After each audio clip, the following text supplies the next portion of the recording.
Hi guys, இன்னைக்கு பாத்தீங்கன்னா நம்ம இஎம்ஐ ஆஃபர் தான் பார்க்க போறோம். இந்த கார்ட்டை எடுத்துக்கலாம் கைஸ். இது பாத்தீங்கன்னா 42,000 ரூபாய் கைஸ்.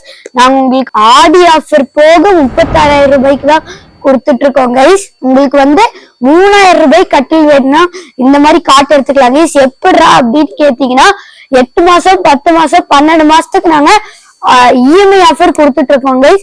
இஎம்ஐ பாத்தீங்கன்னா நீங்க மாசத்துக்கு 3,000 ரூபாய் கட்டினீங்கன்னா 12 மாசம், அதாவது ஒரு வருஷத்துல பாத்தீங்கன்னா இந்த கார்ட்டுக்கு நீங்க ஆஃபர் முடிச்சிடலாம் கைஸ். இது பாத்தீங்கன்னா உங்களுக்கு 0% இன்ட்ரெஸ்ட் இருக்கும் கைஸ். இது இன்னொரு ஆஃபர் என்னன்னு பாத்தீங்கன்னா, உங்க ஃப்ரெண்ட்கிட்ட இருந்து ரிஃபர் பண்ணிட்டு வந்தீங்கன்னா ஃபர்ஸ்ட் 1 மந்த் பாத்தீங்கன்னா உங்களுக்கு ஃப்ரெண்ட் இருந்து ரிஃபர் பண்ணீங்களே அவங்களுக்கு பாத்தீங்கன்னா ஃபர்ஸ்ட் 1 மந்த் ஃப்ரீ இஎம்ஐ தருவாங்க கைஸ். இந்த மாதிரி உங்களுக்கு இஎம்ஐ ஆஃபர் வேணும்னா 2 விஷயம் தான் கைஸ் நீங்க பண்ணணும். ஒண்ணு பேன் கார்டு எடுத்துட்டு வரணும், இன்னொன்னு ஆதார் கார்டு எடுத்துட்டு வரணும். இதே மாதிரி ஏகப்பட்ட ஆஃபர் பார்க்கணும்னா நீங்க நம்ம சேனலை ஃபாலோ பண்ணிட்டே இருங்க. நாங்க ஆடி மாசத்துல ஏகப்பட்ட வீடியோஸ் அப்லோட் பண்ணுவோம். ஏன்னா ஆடியில வெங்கட் சொலச்சனா பர்னிச்சர்ல எல்லாமே ஆஃபர்ல தான் கைஸ் இருக்கும். சோ நம்ம சேனலை நீங்க தொடர்ந்து பாருங்க. Bye guys.